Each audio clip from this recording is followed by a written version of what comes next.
Hello guys, আসসালামু আলাইকুম। আশা করি আপনারা ভালো আছেন, সুস্থ আছেন, সুন্দর আছেন। আমি আবার আপনাদের মাঝে উপস্থিত হয়েছি ছোট্ট একটা গল্প করার জন্য। তা যদি ভালো লেগে থাকে সাবস্ক্রাইব করে বেল বাটন টিপে দিন, বেশি বেশি শেয়ার করুন। যদি আপনি খারাপ পরিস্থিতিতে হাসতে পারেন তাহলে আপনি জিতে গেছেন। যন্ত্রণা দেখে পালিয়ে যেয়েন না। একদিন যন্ত্রণা আপনার জীবনে বড় শিক্ষক হবে। এই যন্ত্রণা মানুষকে অনেক কষ্ট দেয়। মানুষের জীবনে যন্ত্রণায় ভরপুর। কেউ সুখী হতে চেলেও সুখী হতে পারে না।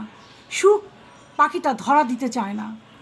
চুম্বকটা যত বড়ই দামি হোক না কেন, রাস্তায় পড়ে থাকা লোহাকেও সে আকর্ষণ করে। তেমনি একটি সুন্দর মনের মানুষও পৃথিবীর সকল মানুষকে ভালোবাসে। কয়েকদিন পরিশ্রম করে হাল ছেড়ে দিয়েন না। একটা কথা মনে রাখবেন, সবসময় জীবনে পরিশ্রম করবেন। পরিশ্রম না করলে জীবনে উন্নতি হয় না। মানুষ সামান্য একটু পরিশ্রম করে ক্লান্ত হয়ে পড়ে, আর পরিশ্রমের ফল না পেলে হালটা ছেড়ে দেয়। পরিশ্রম করুন, কিন্তু হাল ছেড়ে দিয়েন না। হাল ছেড়ে দিলে আপনি ব্যর্থ হয়ে যাবেন। আপনাকে জিততে হবে, আর জিততে হলে পরিশ্রম করতে হবে। এই পরিশ্রমই হবে আপনার জীবনের চাবিকাঠি। সবসময় মনে রাখতে হবে, বীজ থেকে ফসল হতে একটু সময় লাগে। যেমন টাকা ছোট একটা শব্দ করে না, অথচ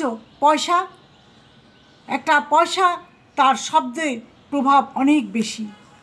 একটা খালি কলসি টং টং করে শব্দ করবে, কিন্তু ভরা কলসির কোনো শব্দ হবে না। বেশি যে এর অভাব হলে দেখা যায়,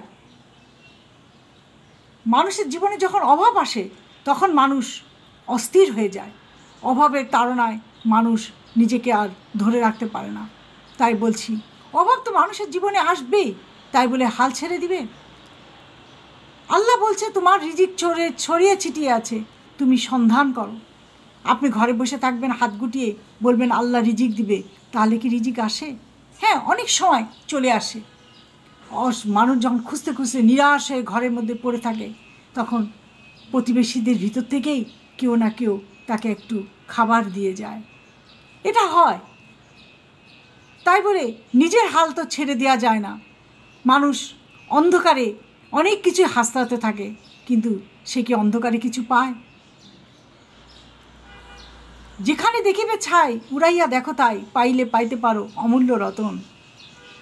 মানুষ সন্ধান করতে করতে এক সময় সুখের সন্ধান মিলে যায়, আর সেই সুখের সন্ধানে সে তার জীবনটাকে গুছিয়ে নিতে পারে।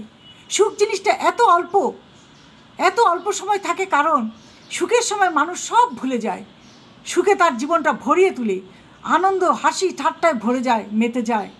সে ভুলে যায় যে সুখ পাখিটা কখন তার কাছ থেকে উড়ে চলে গেছে। অভাব অনটনের সময় কেউ তার পাশে থাকে না, কেউ তাকে সাহায্য করতে আসে না, আর তাই অভাবটাকে অনেক বেশি দীর্ঘ মনে হয়।